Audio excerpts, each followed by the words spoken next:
So the subject of today's video is a bit of a daunting one for me, just because of the sheer amount of watches with black dials out there. How can we try to bring this all together and pick some of the most notable and the best of what the industry has to offer? Well, today is going to be our best attempt at that. We've been doing different series of videos looking at some of the most noteworthy watches with different dial colors, and the next color on the list is black. So we're gonna be looking at a list of some of the best black dials that the industry has to offer. So let's get some ground rules out of the way to begin. I am looking for watches that are commonly known or influential as a black dial. It can't just be some one-off example. This has to be an indisputable fact about this watch and allowing it to separate from the rest of the competition amongst the industry. We also wanna look at watches that define the color. If I ask you to close your eyes, what are some of the watches that come to mind when I think black dials? That's what I'm trying to go for here. So we're not gonna be mentioning micro brands because that will muddy the water quite a bit as we look to make this list. Another qualifier is going to be, is there a unique finish? Is there a distinct texture that's going forth here? Do we also have other noteworthy elements in how the dial color can play with the broader scope of what is going on to create a unique presentation? This is what's going through my mind, and all price ranges are going to be discussed, and I'm going to try to give reasoning behind the inclusion of each one of these watches. Also, in addition to the watches that we're gonna be looking at in this video, if you wanna shop around for some different black dials in the industry, in addition to the watches that are mentioned, we put together a collection down in the description below. These are watches on our website. If you wanna shop around, dozens of different choices to pick from in that list that was hand curated by myself and our team. Also, while you're over at the website, just one thing, if you're not familiar with this, in that bottom right corner of the site, you'll see this bubble there with somebody's face. That's actually a member of our team popping in. We have a whole team of people that are dedicated on live chat to answer any questions you have about watches on our website. This is not AI. These are not people that are just passively into watches. These are people that are enthusiasts just like you and me. So if you have questions about anything on our site, this is something I really value. And if you have a question or something you want to figure out about a watch, they are there for you. We're there like 18 hours a day. So don't hesitate. Please reach out to us. Also, we'll be available for phone calls as well for that team. So to kick things off, we're gonna be looking at a Seiko, and Seiko has developed this identity. Well, there's many different identities and forms of Seiko, but one of the forms of the brand is creating robust tool watches. And a watch that is emblematic of that idea is the Turtle and King Turtle. So we're looking at the SRPE 93 and something like the SRPE 03.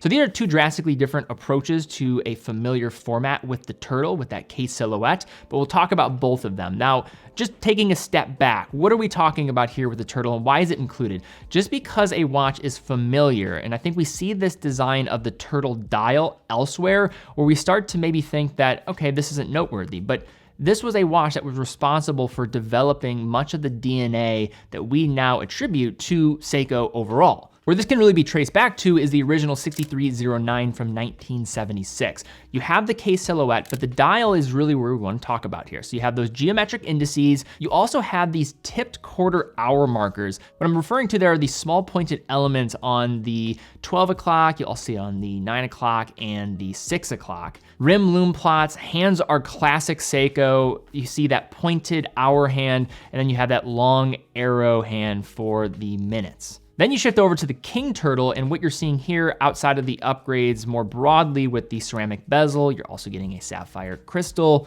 What's added here is a dial pattern that comes off in this waffle display. It's visually a bit more captivating, although I would not look at this dial if you were hungry in the morning.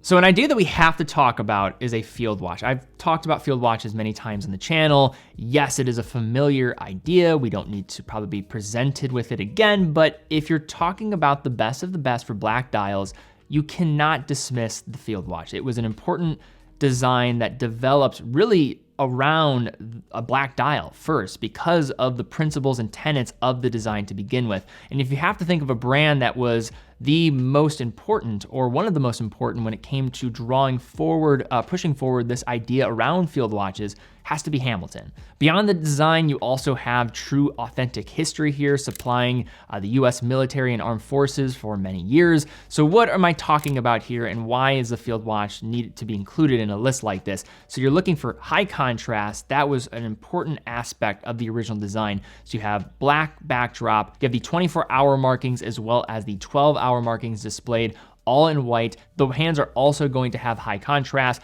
with white perimeters and then have lume on the inside. The long stick second hand is going to meet that outer portion of the dial markings. So extremely legible, orientation is easy. You have readability in both military time and traditional time. So the Hamilton Khaki Field Mechanical, probably the best representation of this, and also it at its purest form. Another watch I want to mention here is the Bulova Lunar Pilot. Of course, this is going to take some inspiration from another watch in the industry, but it did make its mark, and where it sits in the market under $1,000, I think it is a watch that definitely is beloved by many collectors out there, and for good reason. You have a lot of things coming to the table here. You have the David Scott astronaut connection from the Apollo 15 mission, where he had his personal Bulova moon watch that he wore on the space flight and also was able to wear it on the moon during his spacewalk. The modern creation of this now lives as the Lunar Pilot. So this is taking that original prototype watch and now bringing it into the 21st century. You have a couple different case sizes to choose from. I would say most people are preferring the 43.5mm case. You have high accuracy cords on the inside, but the dial layout, its familiarity, the way it's able to have this high contrast is a big reason why I think so many people appreciate it, while having some specs along the way with the movement and its high precision that allow it to separate from much of the competition. So for my next pick here, looking at a military watch again, and this is the Marathon GSAR. So Marathon has a history providing military timepieces back to 1941 when they supplied the Allied forces during World War II. The GSAR is more of a 21st century creation, and what I'm looking at here is a piece that why it separates is not just merely the dial, it's some of the other aspects of its presentation. One that I'll bring up is tritium. To see tritium on a dial is something that will differ from many of the other brands out there, especially in a gas tube format. It allows some verticality to the dial itself and how it's seated within the case.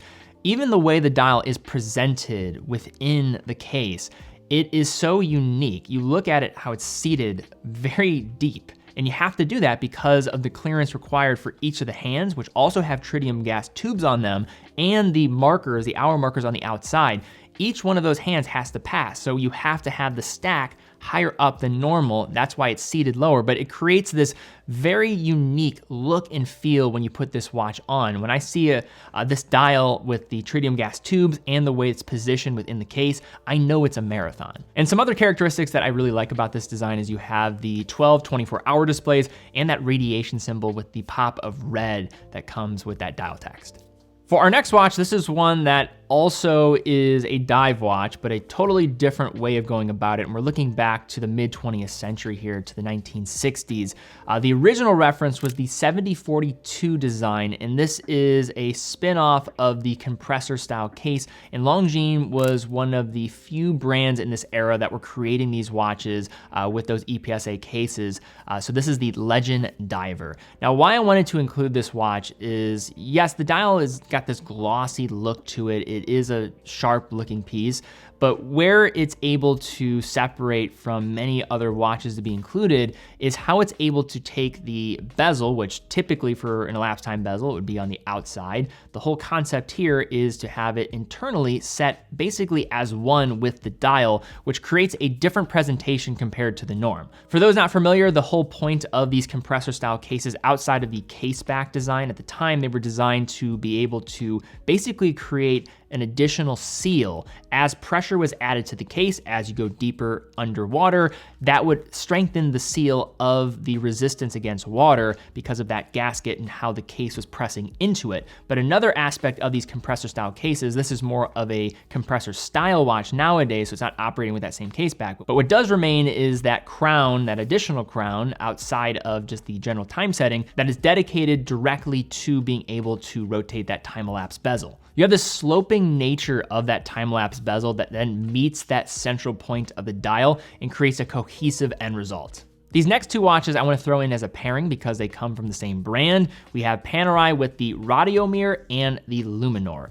The Luminor and the Radiomir are all about legibility, and how that comes into practice is through a variety of unconventional ways. So you have these large Arabic numerals and rounded off hour hashes to get this unique look from arguably the industry's most famous use of a sandwich dial construction. So what does that mean? You have a lume layer underneath that grain dial, which these grain dials can be seen in a variety of different colors, but I'm going to showcase the black here because that I think is what people think of the most. But you have these cut slots that show the lurking luminescent surface beneath.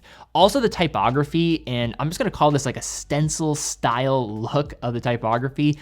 Sorry for the lack of a better term, but that's just what comes to mind when I look at this. It's a part of the formula that makes a Panerai a Panerai. You also have the 9 o'clock running seconds. They're going to mirror the same concept that we see with the numerals with that sandwich construction underneath. It's also in a seldom seen position at 9 o'clock, and you can still see within those cutaways the sandwich dial construction.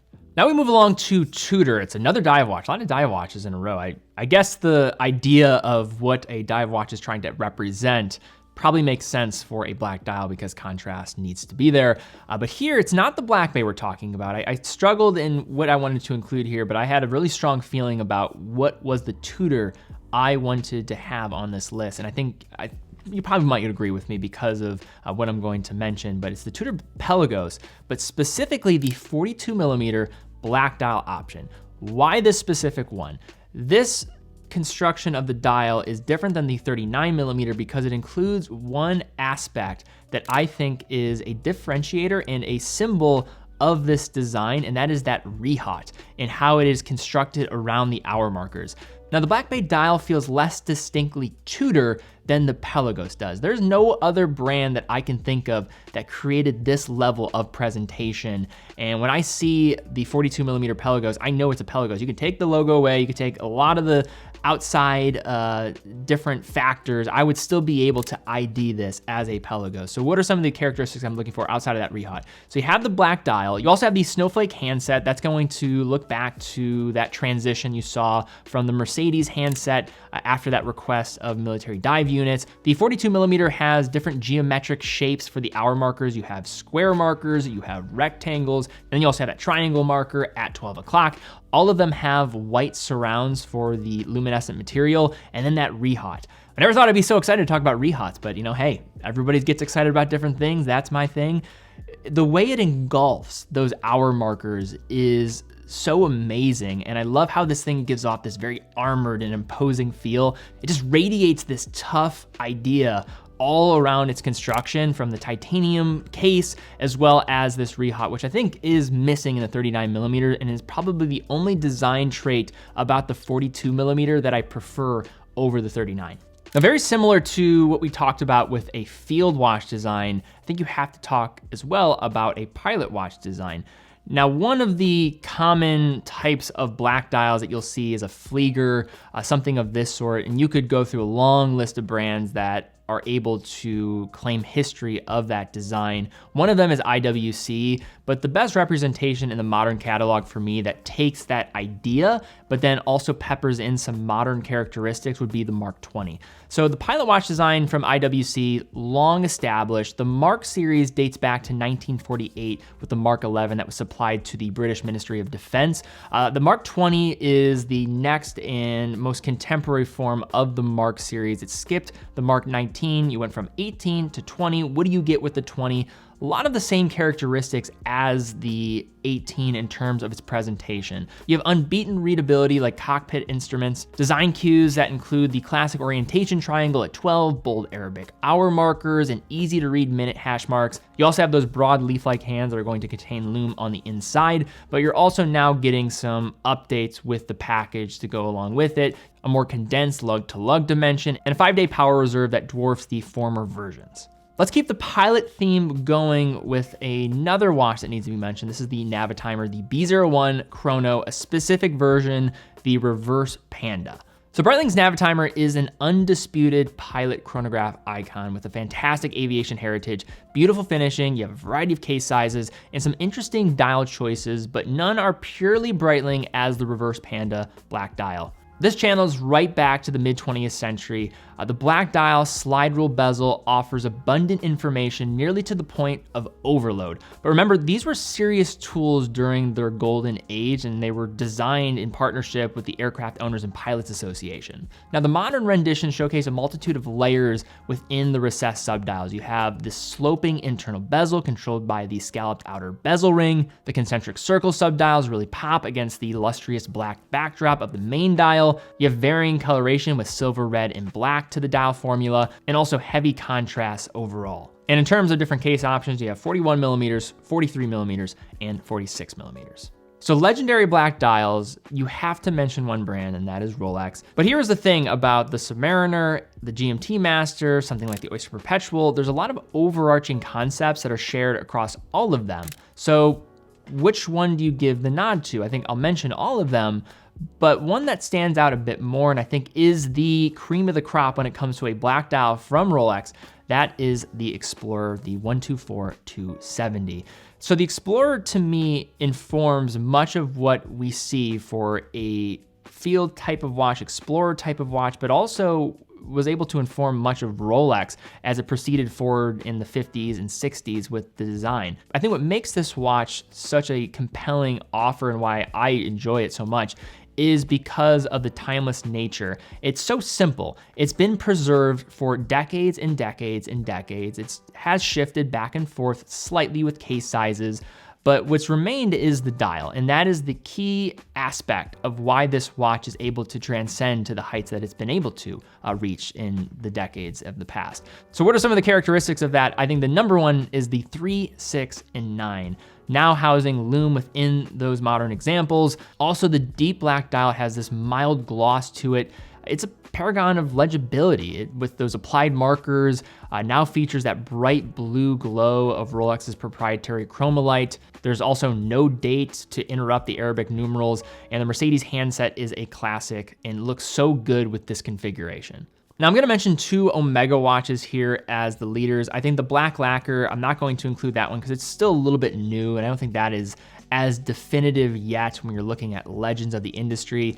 The Speedmaster Professional Moonwatch absolutely needs to be mentioned. I don't want to go into all the details of why the Moonwatch should be deserving of this. Very similar to the Submariner, because I think you've heard me talk about this over and over again. Yes, guys, the Speedmaster should be on a list about black dials, and it is. But let's do another one that could be a twist on the design and do it with some more contemporary flair. And for that, we're looking at the Dark Side of the Moon Speedmasters. So the Moonwatch is all about having this very pure form, being a tool. What if you take all of the ideas of the celestial beyond and create something with more modern material and more of an artistic expression on the whole model family? That is where you get the Dark Side of the Moon. And I'm not talking about Pink Floyd's album, we're talking about the Omega Speedmaster here. The Dark Side of the Moon from Omega was the first all ceramic case watch from the brand. It also has a black ceramic dial. So that's something you also don't see often in the industry. The standard version gets a deep gloss finish that serves as a dramatic stage for the white elements of the twin subdial layout to really stand out. The 18 karat white gold applied indices appear to float seamlessly above the liquid black surface of the polished ceramic dial, as do those applied black subdial rings.